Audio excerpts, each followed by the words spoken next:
안녕하세요. 굿모닝입니다. 파지언니입니다. 큰 챕터 건강한 영양 지침. 이 중에 무엇을 먹어야 할까 챕터 10에 나오는 얘기인데요. 거기서 제가 읽어드리고 싶은 게 딱 세 가지가 있습니다.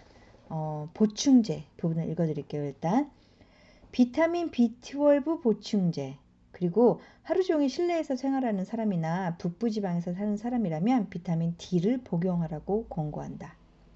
비타민 D는 하루 권장량을 초과해서는 안 된다. 보충제에 관한 권고사항이라면 이것이 전부다. 심장질환, 암, 비만, 그리고 서구질환을 최하로 낮추면서 최상의 건강을 유지하기 위한 식이요법에서 발견한 것은 이것이 전부다. 그러니까 우리가 먹어야 되는 보충제는 비타민 B12밖에 없고 햇볕을 많이 못 보는 사람은 비타민 B를 복용하되 권장량을 초과해서는 안 된다고 합니다. 이게 전부예요. 보충제 먹어야 된다고 하는 건 이 책에서는. 자, 그리고 채식의 즐거움. 대부분의 미국인에게 소고기, 닭고기, 생선, 치즈, 우유, 계란을 포함하여 모든 육류를 포기하라고 하면 불가능하다고 할 것이다. 차라리 숨을 쉬지 말라고 하는 것이 나을 것이다. 그런 생각 자체가 낯설고 미친 짓이라고 할 것이다. 이런 점이 식물성 식이요법을 실천하는 데 있어 가장 큰 장애물이다. 커다란 건강상의 장점이 있다 해도 그 말을 진지하게 고려하지 않을 것이다.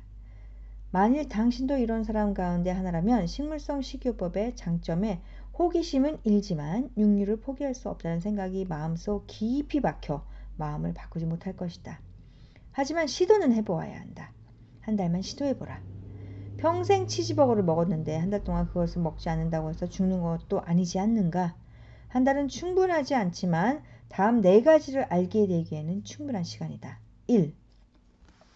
식물성 식이요법에도 해보지 않으면 절대로 알지 못했을 훌륭한 음식들이 있다. 원하는 모든 음식을 먹지는 못하겠지만 고기를 먹고 싶다는 생각은 한 달 이상 가지 않을 것이다. 훌륭하고 맛있는 음식을 먹게 될 것이다. 2.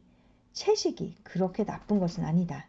어떤 사람들은 상당히 빨리 적응하고 또 좋아한다. 많은 사람들이 완전히 채식주의자로 돌아서는 데는 몇 달 걸리지만 거의 모든 사람들이 생각보다 그리 어려운 일은 아니었다고 말한다. 3. 기분이 훨씬 좋아질 것이다. 단 한 달 만에 몸이 좋아졌다고 느끼고 체중도 얼마간 줄 것이다.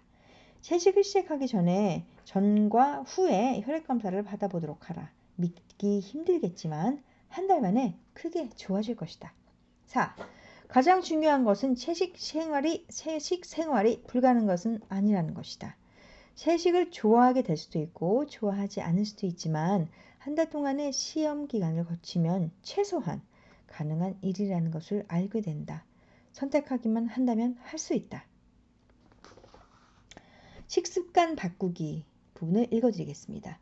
한 달 동안 채식을 시도해보라는 내 제안을 받아들인다면 다음과 같은 5가지의 어려움을 겪을 수 있다. 1. 첫 주에는 소화기관이 적응하느라 배탈이 날지 모른다. 이것은 자연스러운 과정이다. 이런 증상은 걱정할 것 없고 오래 지속되지 않는다. 2.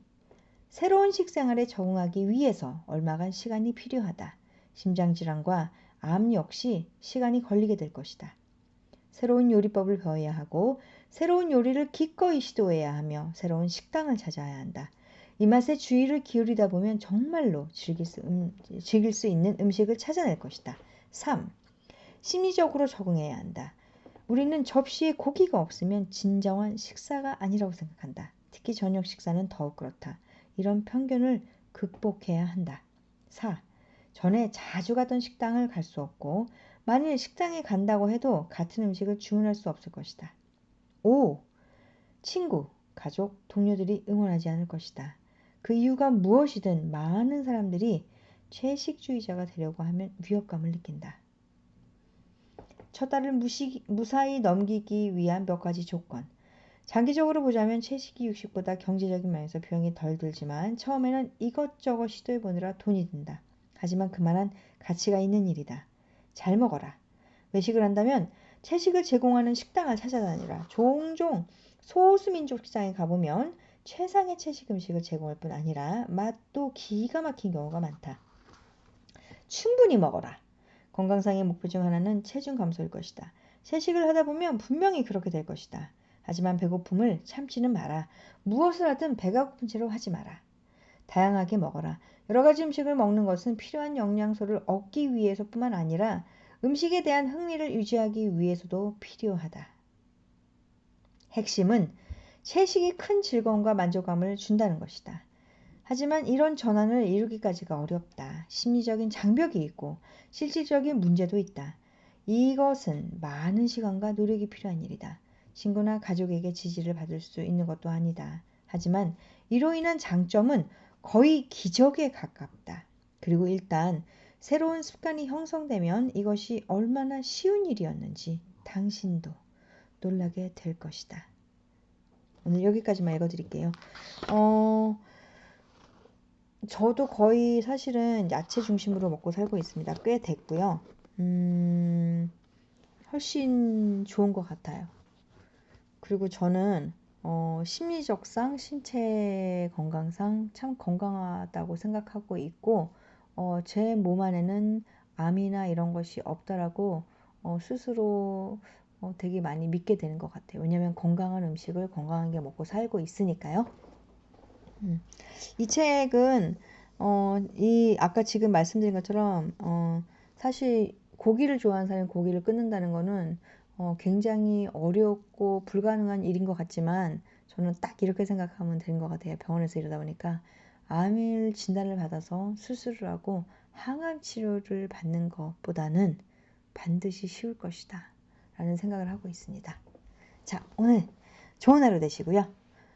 건강하게 살으시라고 위험을 무릅쓰고 열심히 읽어드리고 있습니다, 여러분.